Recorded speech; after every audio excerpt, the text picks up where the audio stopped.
It's good to have you with us here at 4 o'clock. I'm Brian McElhead. Lindsay is at the Capitol, and we will hear from her in just a moment. But first for you, happening right now at Temple Square, people from across the state, even outside of it, are saying goodbye to President Russell M. Nelson of the Church of Jesus Christ of Latter-day Saints. My colleague Sarah Murphy is there. She's been there all day talking to people. Sarah, what can you tell us about what you're seeing there?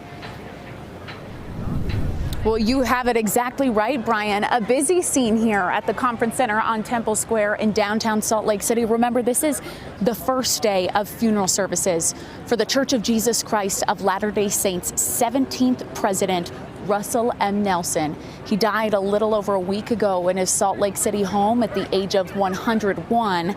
And today, many have come out as the Conference Center has turned into a public viewing for the church's late president. I want to give you a glimpse inside. Let me walk you through it and show you that video so you can understand what many are seeing here today. Take a look at this. You enter through the doors on the south side of the conference center. Once you get inside, senior missionaries, they're the ones who guide you up the line to the third floor.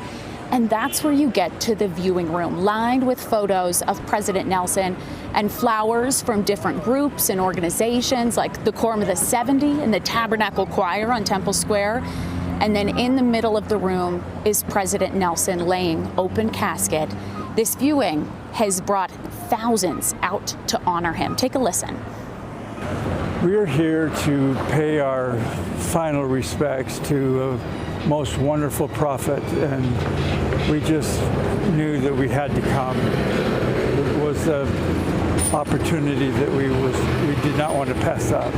I feel like this is a really unique and special opportunity that I want my kids to experience, and hopefully it'll be, one of those fortifying moments for them to understand that we had a wonderful prophet and we'll continue to have prophets and receive revelation from the Lord. And it has been, as you can imagine, a mix of emotions for many. There's some optimism and some hope, but you can also understand there's some sadness and grief. You saw those senior missionaries I mentioned inside the conference center who were guiding people throughout, each of them carrying a box of tissues to supply people who maybe got a little emotional throughout the process.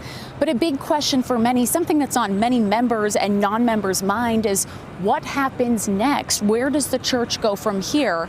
ABC4's Kaylee Ann has been at the conference center today answering that question, talking with members about their thoughts on this. We'll send it over to her.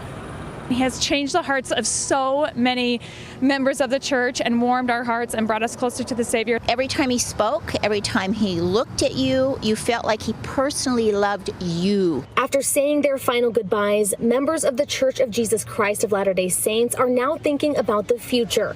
Current president of the Quorum of the 12 Apostles, President Dallin H. Oaks, is believed to become the next prophet of the church. It's interesting with the timing with his professional background. Being involved in a lot of political things with just what's going on with the world right now and all the unrest regarding that, it feels fitting.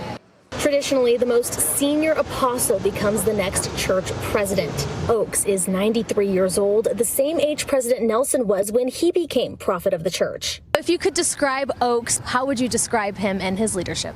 Commitment to our discipleship of Jesus Christ. I think he's very understanding. He is to the point, matter of fact, and he's going to get it done. During Nelson's time as church prophet, he was considered by many as a peacemaker, something members hope to see as they move forward. It's really needed in the world, especially right now, and if we can all be peacemakers and seek to understand first, then be understood, then the world will be a lot better.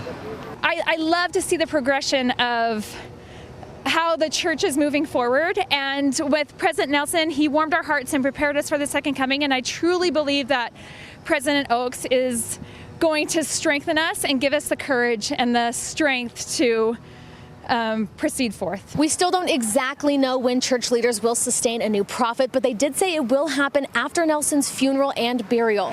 Once we find that out, we will be sure to update you both over the air and online at abc4.com. Reporting in Salt Lake City, Kaylee Ann, ABC4 News. Kaylee, thank you very much. Now, she mentioned what we're really waiting for right now is the final funeral service and burial for President Russell M. Nelson. That is scheduled for tomorrow here at the Conference Center. We will be carrying that live for you on ABC4 News. That begins at noon, and we will follow it with coverage throughout the day on members' reaction, what church leaders are saying, and again, what happens next. So stick with ABC4 News on air, online, on our streaming app too, News for Utah Plus. As for now, on this Monday evening, you can see as the business hour, the business day is starting to wrap up, more people filling the Conference Center Plaza. We're going to continue to bring you some of these people's stories, why they're here, and their message to you all. That continues as the evening goes on. For now, live in downtown Salt Lake City at Temple Square, Sarah Murphy, ABC4 News. Brian, I'll send it back to you.